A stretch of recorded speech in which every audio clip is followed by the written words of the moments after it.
Assalamualaikum warahmatullahi wabarakatuh. Saya Rima Melati dengan NPM C1C020096 akan menjelaskan tentang ekuitas atau ekuitas. Ada 3 bentuk kepemilikan bisnis, yaitu proprietorship atau perseorangan, corporation, perseroan, partnership, persekutuan. Selanjutnya ada ekuitas. Jika perusahaan perseorangan, maka ekuitasnya berasal dari modal si pemilik perusahaan. Kemudian yang menjadikan pengurang dari modal si pemilik adalah jika pemilik melakukan pengambilan pribadi atau private. Selanjutnya, jika bentuk persekutuan, maka modalnya berasal dari para sekutu. Jika bentuk perseroan, maka ekuitas terbagi menjadi 2 kelompok utama. Yang pertama, ada modal saham atau share capital. Pada bentuk PT, share capital hanya akan berubah jika ada transaksi sehubungan dengan saham. Yang kedua, return earning. Jika perusahaan memperoleh laba, maka laba yang diperoleh perusahaan untuk periode tersebut akan menambah ekuitas pada bagian return earning. Return earning dipengaruhi oleh 3, yaitu pendapatan, beban, dan dividen. Fokus saat ini adalah untuk bentuk perseroan. Karakteristik utama perseroan yang pertama dipengaruhi oleh aturan hukum pada Undang-Undang Nomor 40 Tahun 2007 yang mengatur tentang PT. Yang kedua, menggunakan sistem saham karena ekuitas dari PT diwakili dengan kepemilikan saham. Yang terakhir, pengembangan berbagai kepentingan kepemilikan. Sistem saham yang dimiliki oleh para pemegang saham menjadi acuan untuk membagi secara proporsional laba atau rugi. Yang kedua, sebagai dasar untuk membagi dalam hal hak suara.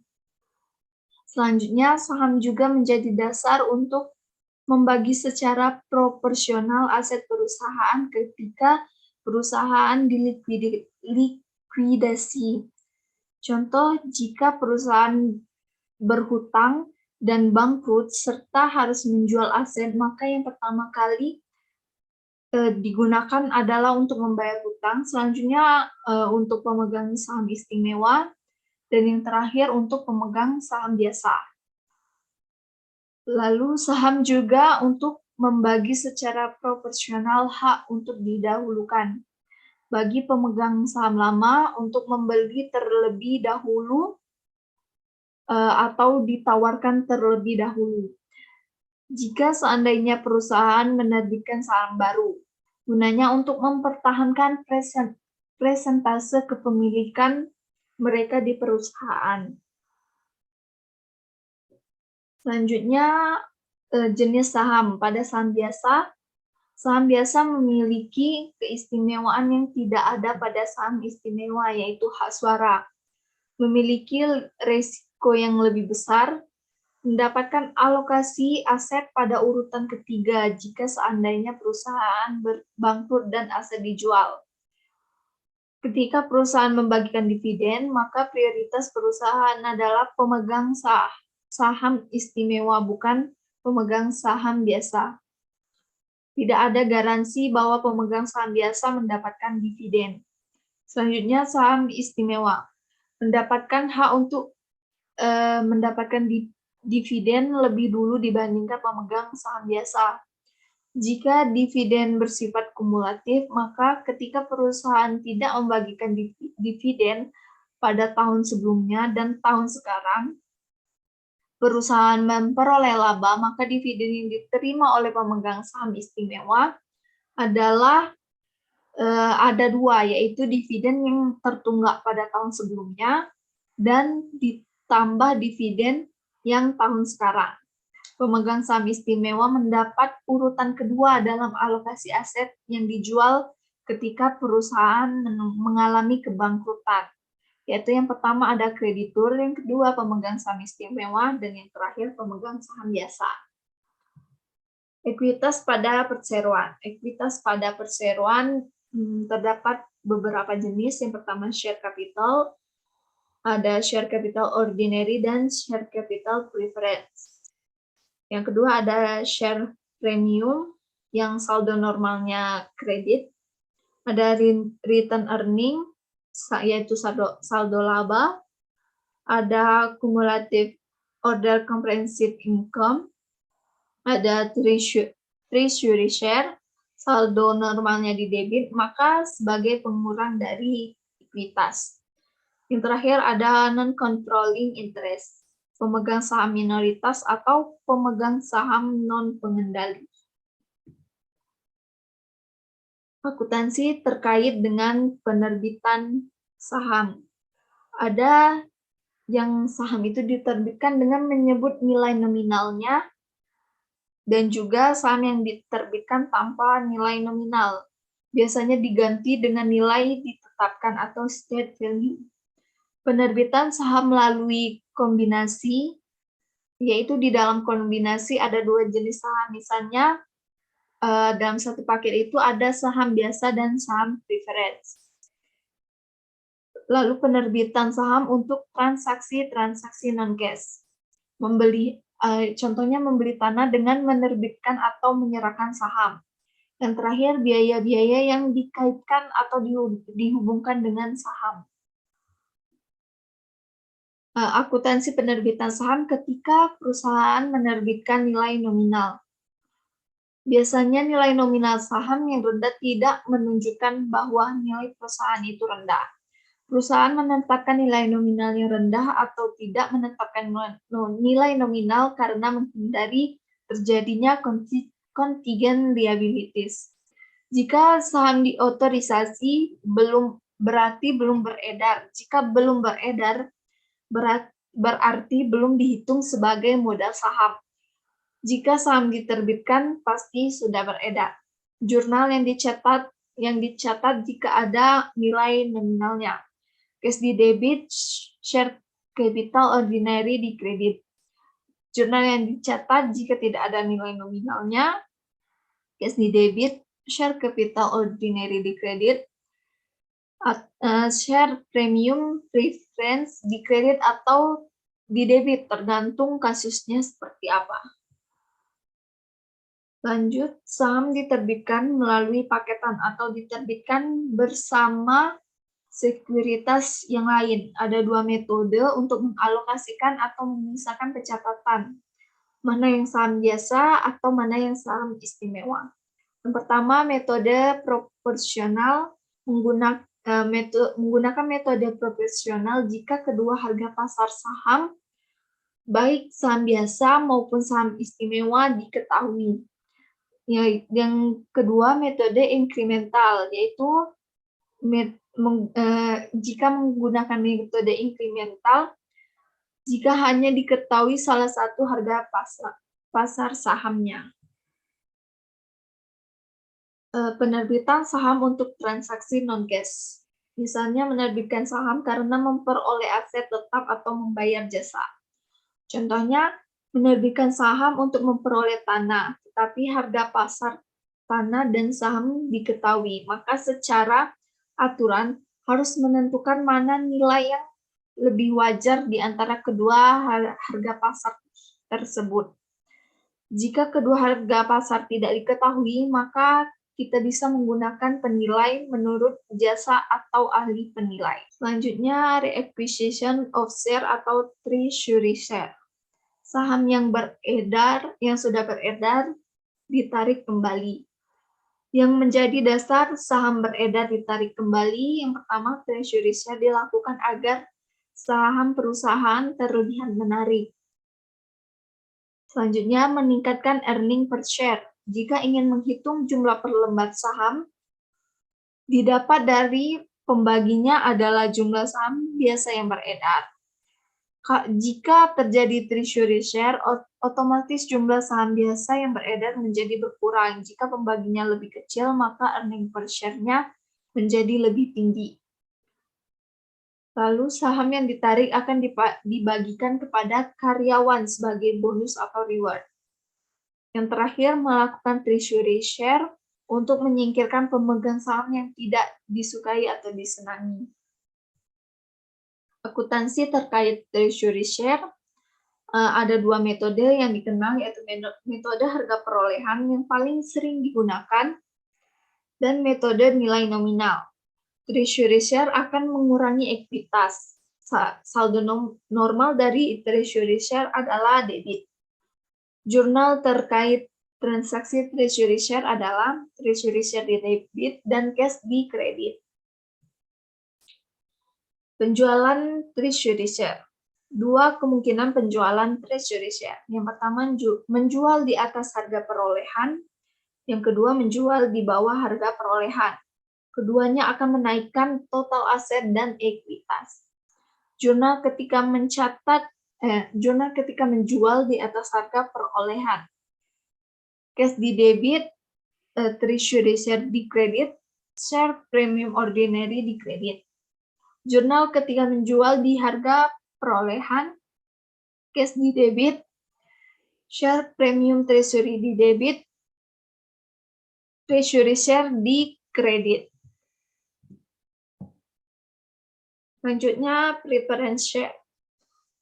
Keunggulan dari preference share adalah keistimewaan dalam hal dividen, karena akan mendapatkan alokasi bagian dividen lebih dulu dibandingkan pemegang saham biasa. Dividen untuk saham preference berjumlah tetap, bersifat kumulatif, mendapatkan keistimewaan dari distribusi penjualan aset. Jika kategori convertible preference share, berarti ada hak bagi pemegang saham istimewa tersebut untuk dapat mengkonversikan saham istimewa menjadi saham biasa. Callable, yaitu dapat dilunasi lebih cepat, tidak ada hak suara. Akuntansi terkait preference share sama dengan akuntansi penerbitan saham. Selanjutnya, equities, lanjutan materi. Dividen. Dividen juga bagian dari ekuitas. Dividen adalah bagian laba yang dibagikan kepada pemegang saham. Pada kebijakan dividen membicarakan berapa besar dividen yang dibayarkan oleh perusahaan kepada pemegang saham. Banyak faktor yang harus dipertimbangkan ketika ingin membayarkan dividen kepada pemegang saham. Yang pertama, adanya kesepakatan dengan editor, pihak yang memberikan pinjaman dana kepada perusahaan. Kewajiban perusahaan untuk memenuhi secara aturan, mempertimbangkan bahwa ada kemungkinan perusahaan untuk tumbuh sehingga membutuhkan dana untuk ekspansi perusahaan, maka return earning atau saldo laba menjadi dana internal. Jika perusahaan mendapatkan tawaran untuk mengembangkan perusahaan, sangat mungkin perusahaan menahan pembayaran dividen atau melakukan pembayaran dividen dalam jumlah yang tidak begitu besar. Perusahaan perlu mempertahankan supaya rasio pembayaran dividennya tidak berfluktuasi. Untuk membangun atau menjaga cadangan dari kemungkinan kerugian, maka perusahaan tidak membayar dividen dalam jumlah yang sangat besar.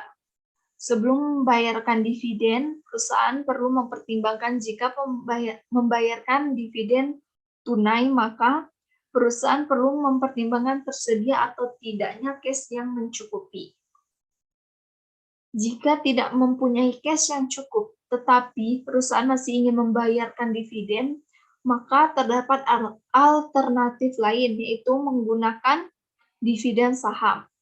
Perusahaan juga harus memperhatikan kondisi keuangan perusahaan, jika jangan sampai pada periode selanjutnya terjadi masalah.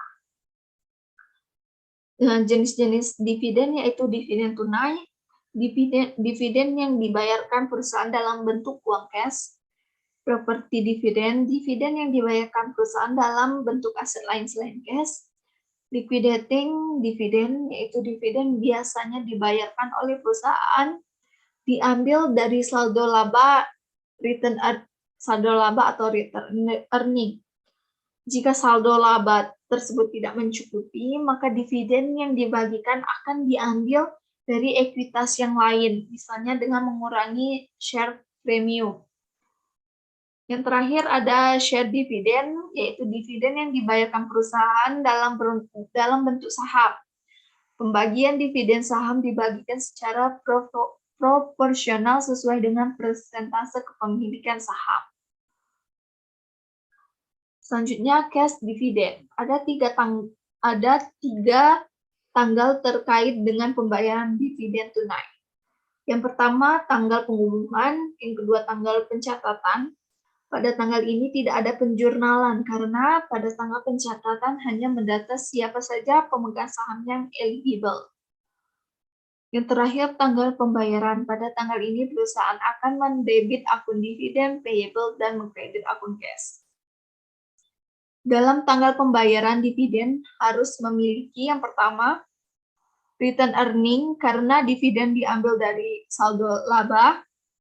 Yang kedua, mempunyai cash yang cukup. Dan yang terakhir, pengumuman dividen harus dilakukan oleh Board of Directors.